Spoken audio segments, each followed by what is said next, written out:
అమ్మాయితో ఇల్లీగల్ గా ఇంటిమేట్ గా ఉన్నప్పుడు ఫొటోస్ తీసాడు సార్, ఆ అమ్మాయిని సెల్ఫీలు తీసాడు సార్, ఆ అమ్మాయిని బ్లాక్ మెయిల్ చేశాడు, నన్ను హెరాస్ చేశాడు, నాకు అపాయింట్మెంట్ ఇవ్వడానికి ఇంటికి రమ్మన్నాడు మేడం అని ఆ అమ్మాయి చెప్పిన మెసేజెస్ కూడా నా దగ్గర ఉన్నాయి మొత్తం అన్నీను.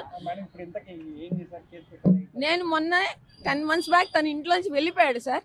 నేను రాను ఇంటికి, నేను వెళ్ళిపోతాను అని కేసు లేదు ఏమొద్దు అని చెప్తే మా యూనియన్ వాళ్ళు అందరూ వస్తే ఒక 10 మంది సంతకాలు పెద్దల సమక్షంలో సంతకాలు పెట్టుకుని ఇంటి మెయింటెనెన్స్, పిల్లల చదువులు తను చూసుకునేలాగా, పిల్లల తల్లి దగ్గర ఉండేలాగా రాసి ఇచ్చి తను బయటికి వెళ్ళిపోయాడు సార్. ఎప్పుడన్నా హెల్త్ కండిషన్స్ బాగాలేనప్పుడు ఒకళ్ళనొకళ్ళని చూసుకోవాలి అంటూ ఒక అగ్రిమెంట్ ఇచ్చాడు. మీ మీడియా వాళ్ళకి నేను అది కూడా పంపిస్తాను.